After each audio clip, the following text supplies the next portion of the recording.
नमस्कार दोस्तों, भारतीय साक्ष्य अधिनियम की सीरीज को आगे बढ़ाते हुए आज हम कंपैरिजन करेंगे section 113 capital A Indian Evidence Act, उधर 113 capital B Indian Evidence Act, जो आज की डेट में सेक्शन 117 एंड सेक्शन 118 भारतीय साक्ष्य अधिनियम हो गई है। इनका कंपैरिजन करना इंपॉर्टेंट है दोस्तों कि अगर आप कंपैरिजन नहीं पढ़ेंगे तो आपको कंफ्यूजन रहेगा और हो सकता है कि कभी-कभी एग्जाम में भी पूछ लिया जाए। और अगर इस कंपैरिजन की वीडियो को आप पूरा देख लेंगे तो नॉट ओनली आपके कंफ्यूजन दूर हो जाएंगे बल्कि दोनों प्रोविजन आपको बहुत अच्छे से याद भी हो जाएंगे। तो ये वीडियो जरूर विदाउट स्किप आपको पूरी देखनी है। आज मुझे पूरी उम्मीद है कि आप मोटा रजिस्टर लेकर बैठे होंगे और फैक्ट्स को नोट जरूर करेंगे।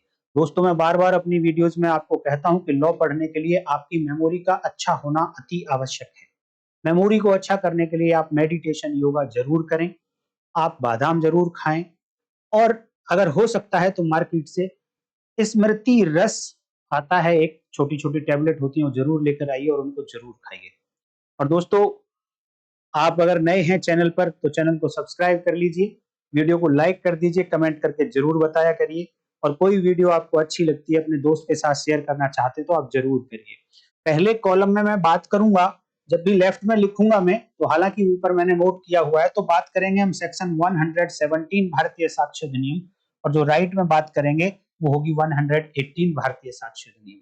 सबसे पहला कंपैरिजन या डिफरेंस कहिए आप, वो देखेंगे कि ये प्रिजम्पशन किस नेचर की है। तो जब सेक्शन 117 की बात करेंगे तो ये मे प्रिज्यूम है और जब 118 की बात करेंगे तो शैल प्रिज्यूम। इट मींस यहाँ पर कोर्ट की डिस्क्रिशन है 117 में कि वो किसी फैक्ट को जो यहाँ बताया जाएगा उसे प्रिज्यूम करे या ना करे। अगर प्रिज्यूम कर लिया तो एक्यूज के ऊपर बर्डन आ जाएगा कि वो अब ऐसे प्रिज्यूम किए हुए ऑफेंस को, क्योंकि इस सेक्शन में ऑफेंस को ही प्रिज्यूम किया जा रहा है, इधर भी ऑफेंस को ही प्रिज्यूम किया जा रहा है। तो जब जब ऑफेंस को प्रिज्यूम किया जाएगा तो चाहे वो मे प्रिज्यूम हो चाहे वो सेल प्रिज्यूम हो, उसे रिवर्स बर्डन ऑफ प्रूफ आता है एक्यूज के ऊपर। तो उसे अगर प्रिज्यूम कर लिया यहाँ पर कोर्ट ने मे प्रिज्यूम में सेक्शन 117 में, तो अब रिवर्स बर्डन एक्यूज के ऊपर होगा कि वो प्रूव करे कि उसने ऐसा ऑफेंस नहीं किया है। इधर सेल्फ प्रिज्यूम है तो कोर्ट को प्रिज्यूम करना ही पड़ेगा, कोर्ट की डिस्क्रिप्शन नहीं है, यहाँ कोर्ट बाउंड है कि जो यहाँ ऑफेंस बताया गया तो उसको प्रिज्यूम करना पड़ेगा कोर्ट को। आप कमेंट करके बता सकते हैं कि कौन से ऑफेंस 117 भारतीय साक्ष्य अधिनियम में, कौन सा ऑफेंस 118 भारतीय साक्ष्य अधिनियम में प्रिज्यूम करने के लिए कहा गया है। ये है डिफरेंस नंबर 1 और कंपैरिजन नंबर 1। नंबर 2, क्वेश्चन क्या है कोर्ट के सामने, इसके आधार पर जब आप कंपैरिजन करेंगे तो सेक्शन 117 में क्वेश्चन है कोर्ट के सामने कि हस्बैंड ने, हस्बैंड के रिलेटिव्स ने, जिस मैरिड वुमेन ने सुसाइड कर लिया था यानी हस्बैंड की वाइफ ने, तो क्या उसको सुसाइड करने के लिए इन लोगों ने अबेटमेंट किया था, दुष्प्रेरण किया था आत्महत्या करने के लिए। ये क्वेश्चन है कोर्ट के सामने 117 में। लेकिन वहीं 118 में देखिए क्वेश्चन थोड़ा अलग है। 100 में क्वेश्चन है कि जो हस्बैंड है और हस्बैंड के रिलेटिव हैं जिनके ऊपर आरोप है, क्या उन्होंने डोरी डेथ का ऑफेंस किया है, दहेज मृत्यु का अपराध किया है। कोर्ट के सामने ये क्वेश्चन है सेक्शन 118 में। आप स्क्रीनशॉट लेते रहिए दोस्त साथ के साथ, जिससे कि आपको कभी छूट जाए कुछ तो नोट करने में बाद में प्रॉब्लम ना आए। अगर छूट जाता है तो आप वीडियो को रिवर्स करके जरूर देख लीजिए। अब नेक्स्ट डिफरेंस बात करते हैं मोड ऑफ डेथ के ऊपर। जो सेक्शन 117 भारतीय साक्ष्य अधिनियम में, उसमें डेथ हुई है। देखिए डेथ तो दोनों में हुई है। सेक्शन 118 में एक्सप्रेसली नहीं लिखा गया है कि डेथ हुई है, बट अगेन डेथ हुई है। क्यों हुई है वो मैं बताऊंगा। लेकिन सेक्शन 117 में एक्सप्रेसली लिखा हुआ है कि उस लेडी ने सुसाइड कर ली है, और सुसाइड होने का मतलब कि डेथ हो जानी चाहिए। अटेम्प्ट यहाँ पर इंक्लूड नहीं है। अटेम्प्ट के लिए ये जो प्रिजम्पशन है 117 की, ये रेज नहीं की जा सकती है। तो 117 में केवल एक मोड है और वो है सुसाइड से ही डेथ हुई होनी चाहिए, क्योंकि यहाँ पर क्वेश्चन क्या है कोर्ट के सामने कि हस्बैंड ने और हस्बैंड के रिलेटिव ने क्या ऐसी सुसाइड के लिए अबेटमेंट किया है। तो मोड एक ही है और वो है सुसाइड। लेकिन आप एक्सप्रेसली अगर देखेंगे सेक्शन 118 में तो कोई मोड नहीं लिखा है। क्वेश्चन ये है कोर्ट के सामने कि हस्बैंड और हस्बैंड के रिलेटिव ने क्या डोरी डेथ की है। तो डोरी डेथ की अगर डेफिनेशन आप पढ़ेंगे सेक्शन 80 बीएनएस, देन मॉड पता चलेगा आपको। लेकिन एक्सप्रेसली 118 में कोई मॉड नहीं लिखा। केवल और केवल आप 80 बीएनएस से ही कनेक्ट कर सकते हैं कि मॉड क्या है, क्योंकि सेक्शन 118 को जब आप पढ़ते हैं तो उसमें डोरी डेथ का क्वेश्चन कोर्ट के सामने है, और जब डोरी डेथ है तो फिर उसके इंग्रेडिएंट पढ़ना आवश्यक है। और जब 80 बीएनएस के इंग्रेडिएंट पढ़ेंगे जहां पर डोरी डेथ की डेफिनेशन दी गई है, वहां पर 3 मोड बताए गए हैं कि डेथ तो हुई है मैरिड वुमेन की, वो कितने तरीके से हुई है। तो पहला मोड है बर्न इंजरीज से डेथ हुई है, लेडी जलकर मरी है। दूसरा है बॉडीली इंजरीज हैं, उसके शरीर पर चोटें हैं जिनके कारण वो डेथ हुई है। और तीसरा है एबनॉर्मल सर्कमस्टांसेस में, वहां पर वर्ड्स यूज हुए हैं अदर देन नॉर्मल सर्कमस्टांसेस में डेथ हुई है, असामान्य परिस्थितियों में डेथ हुई हो। तो ये 3 मोड हैं, लेकिन कहां से ले रहा हूं मैं? सेक्शन 80 बीएनएस से। क्या सेक्शन 118 बीएनएस में लिखे हुए हैं एक्सप्रेसली? नहीं लिखे हुए हैं। इस तरीके से आपको इन बातों को याद रखना होगा। अब डिफरेंस नंबर 4 देखिए, period of marriage on the day of death. दोनों ही केसेस में क्योंकि डेथ हुई है, अब एक्सप्रेसली और इंप्लाइडली की बात नहीं कर रहा हूं मैं, बट डेथ हुई है। अब क्वेश्चन ये आता है कि क्या वहां पर डेथ का कुछ पीरियड लिखा गया है? मैरिज की भी बात हुई है, तो मैरिज में और डेथ में कोई कनेक्शन है क्या? यस, देखिए सेक्शन 117 में लिखा है कि वो जो सुसाइड किया गया था। अब आप जो मोड रखेंगे 117 में सुसाइड रखेंगे, तो वो जो सुसाइड किया गया था within 7 years from the date of marriage, शादी के 7 साल के अंदर अंदर सुसाइड किया गया। शादी के 7 साल के अंदर अंदर सुसाइड होना चाहिए। लेकिन जब आप सेक्शन 118 पढ़ेंगे तो सेक्शन 118 में कोई ऐसा 7 साल वाला पीरियड नहीं लिखा गया है। बहुत सारे लोग इस बात पर कंफ्यूज रहते हैं कि सेक्शन 117 में भी विद इन 7 इयर्स है, सेक्शन 118 बीएसए में भी विद इन 7 इयर्स है।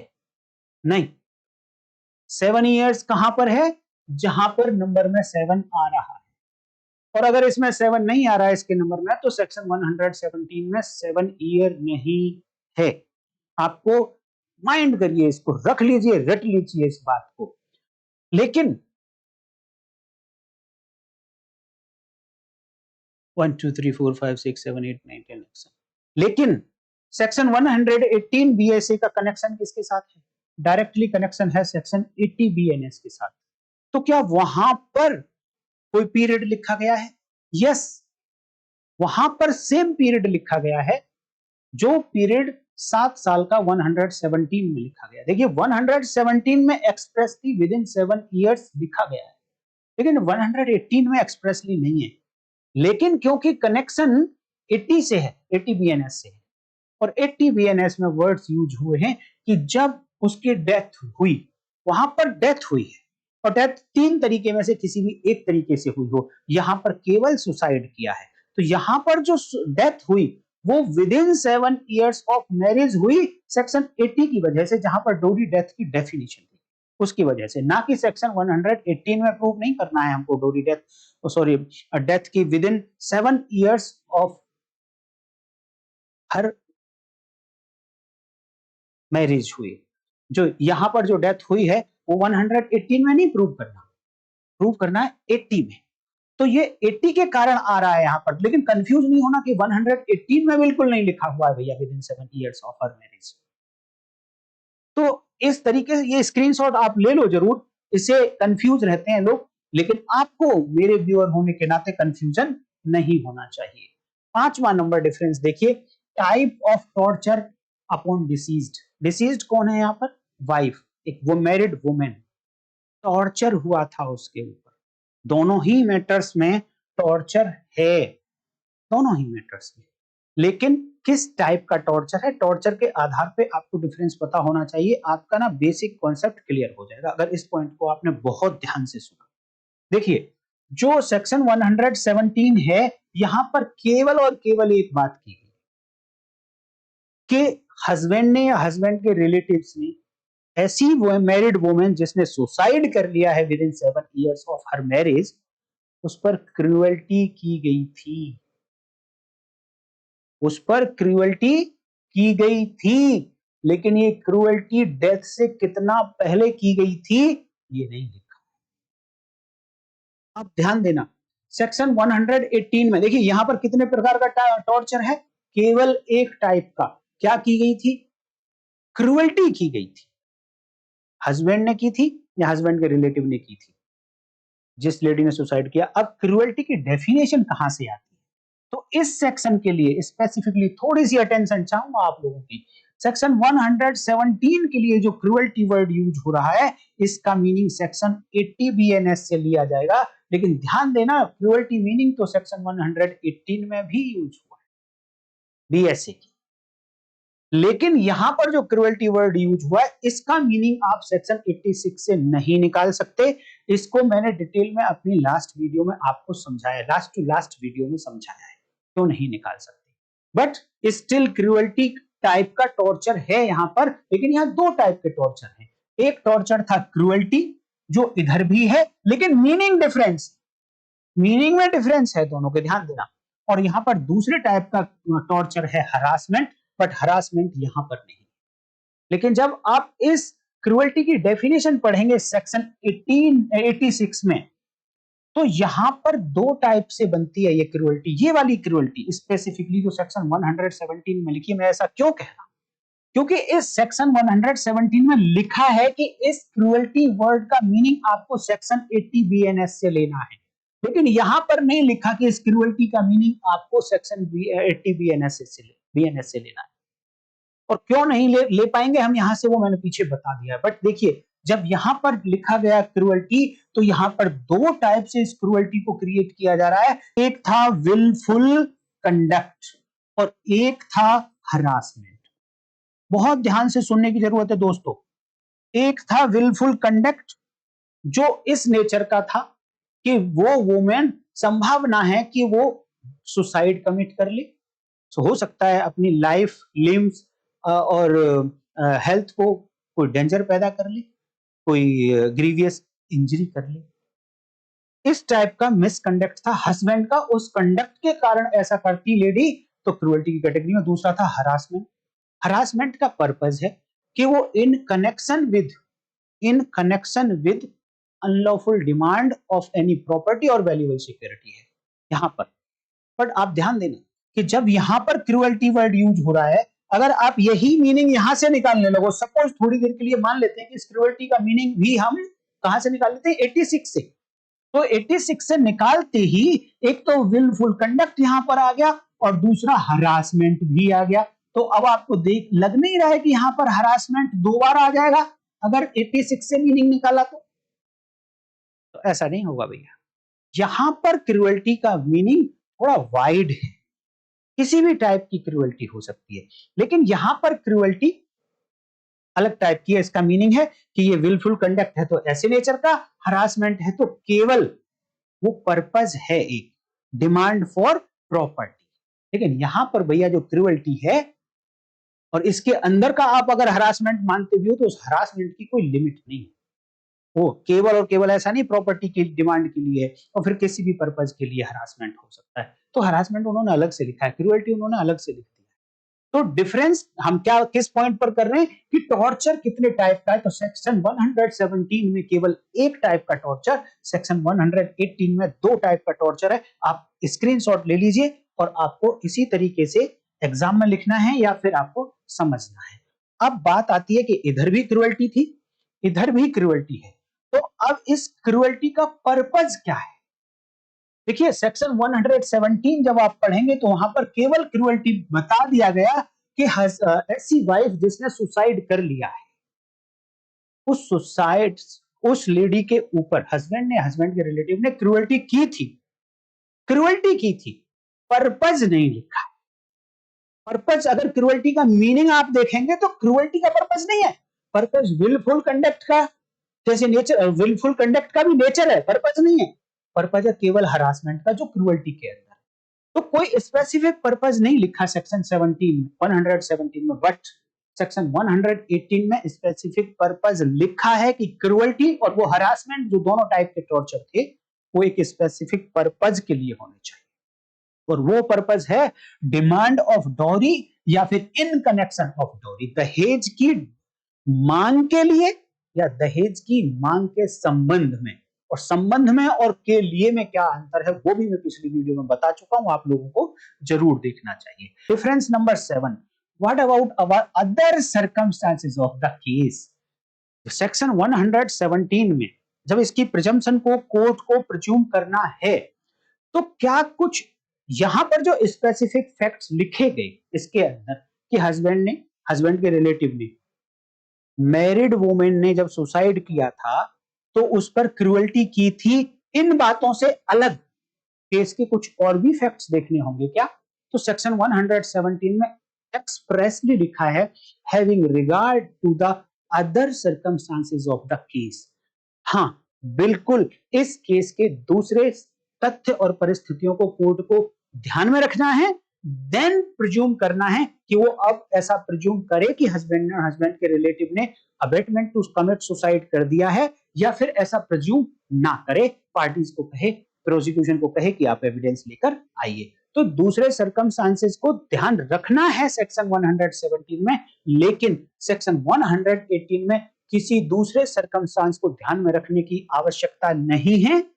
जितने फैक्ट्स लिखे गए केवल उतनी ही फैक्ट्स को प्रूव कर दिया तो court is bound to presume that husband और हस्बैंड के रिलेटिव इन्होंने डोरी डेथ की है, ऐसा कोर्ट को प्रिज्यूम करना पड़ेगा। अब एक और डिफरेंस कि यहां पर जो सेक्शन 117 में प्रिज्यूम क्या करेगी कोर्ट, अगर प्रिज्यूम करना चाहती है, मैं प्रिज्यूम है ना, अगर करना चाहती है प्रिज्यूम तो करेगी क्या? यहां पर भी ऑफेंस की प्रिजम्पशन है, यहां पर भी ऑफेंस की प्रिजम्पशन है, और जब जब ऑफेंस की प्रिजम्पशन आएगी तब तब बर्डन शिफ्ट जो होता है, एक्चुअल में बर्डन कभी शिफ्ट नहीं होता, शिफ्ट होता है ओनस, लेकिन यहां जो बर्डन शिफ्ट हो रहा है वो रिवर्स बर्डन कहा जाए। रिवर्स बर्डन ऑफ प्रूफ अब एक्यूज के ऊपर होगा, वो ये प्रूव करे कि मैंने ये ऑफेंस नहीं किया है, कोई इधर वाले मैटर में ये प्रूव करे कि मैंने ये ऑफेंस नहीं किया है, बट कौन सा ऑफेंस प्रिज्यूम करती है कोर्ट 117 में और कौन सा ऑफेंस प्रिज्यूम करती है सेक्शन 118 बीएसए में?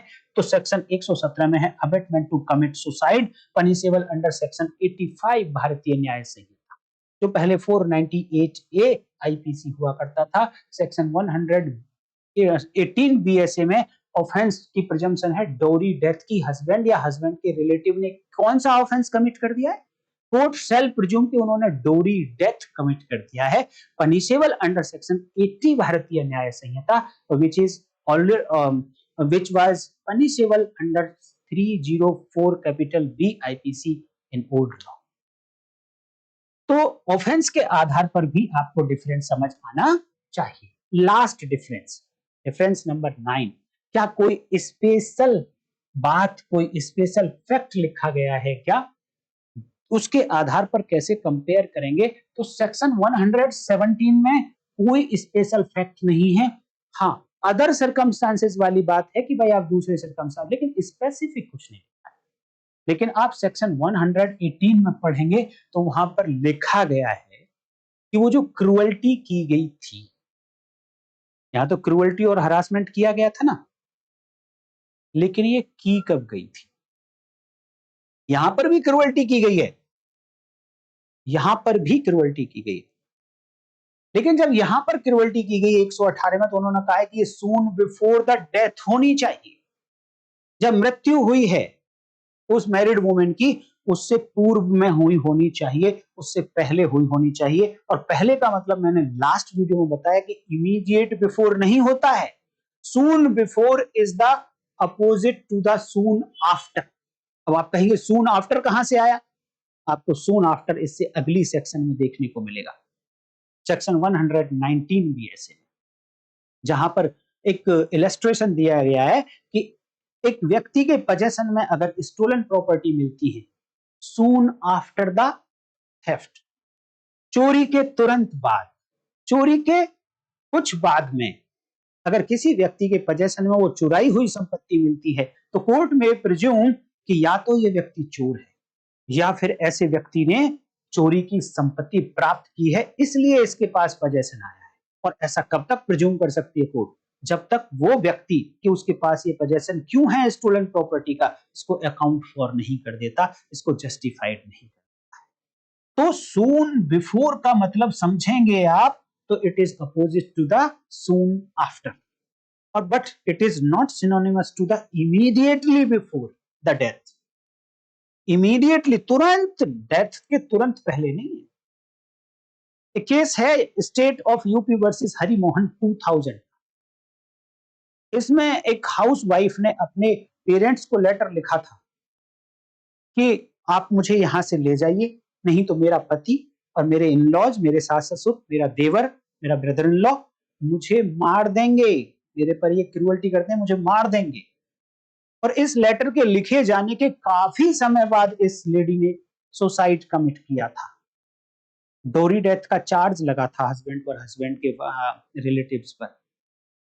तो क्वेश्चन ये आता है कि क्या ये जो लेटर लिखा गया था, इसे काफी समय बीत गया था, उसके बाद सुसाइड किया गया, तो क्या ये इतने दिनों के बाद लिखा जाना letter soon before the death कहलाएगा? माननीय सुप्रीम कोर्ट ने कहा कि भाई हाँ, सून बिफोर द डेथ कहलाएगा, क्योंकि इसका कनेक्शन इस तरीके का है कि फैक्ट देखे जाए पूरे केस के, तो उन्होंने कहा था कि इतना देर पहले भी अगर कोई लेटर लिखा गया था, कोई एविडेंस है कि इतने टाइम पहले भी क्रूएल्टी की गई थी, वो सून बिफोर द डेथ मानी जाएगी। तो state of UP versus Harimohan 2000 का केस है, इसमें ये बात डिसाइड हुई थी। दोस्तों, मैं उम्मीद करता हूं कि डिफरेंस एंड कंपैरिजन, बट मैं उम्मीद करूंगा कि ये आपको समझ आ गया है। और मुझे कैसे पता चलेगा आपको समझ आ गया है, ये मैं आपके ऊपर छोड़ता हूं कि मुझे, मेरे पास तक आप मैसेज कैसे पहुंचाएं। वीडियो को लाइक करिए दोस्तों, अच्छी लगी है हाइप करिए। और इंस्टाग्राम पर दोस्तों मैं छोटे छोटे अपडेट्स आपको देता हूँ, एक एक इंग्रेडिएंट, एक एक मीनिंग कहीं बताना होता है, तो यहाँ की वीडियो बड़ी ना हो तो मैं कुछ मीनिंग वहां बता देता हूँ आपको। वहां पे भी मैं 3-4 रील आपको दिन में देने की कोशिश करता हूँ, तो आप मेरा इंस्टाग्राम फॉलो कर लीजिए, इसका लिंक इस वीडियो के डिस्क्रिप्शन में भी है, और legal_लैंप के नाम से उसका प्रोफाइल है। तो दोस्तों, आज की वीडियो में इतना ही। कल बात करेंगे सेक्शन 119, बहुत ही इंपॉर्टेंट सेक्शन है। मैं अगर कहूं तो भारतीय साक्ष्य अधिनियम में इससे इंपॉर्टेंट कोई दूसरी सेक्शन है ही नहीं। ये वीडियो आपको जरूर देखनी होगी, तो इसलिए चैनल को सब्सक्राइब करके नोटिफिकेशन ऑन जरूर कर लीजिए कि वीडियो जैसे आए तो आपको पता चले। हालांकि रोज 8 बजे, 8:30 बजे के आसपास हमारे लीगल चैनल पर, हमारे चैनल लीगल लैंप पर हर रोज वीडियो आती है। तो कल फिर मिलते हैं दोस्तों, तब तक के लिए नमस्कार, जय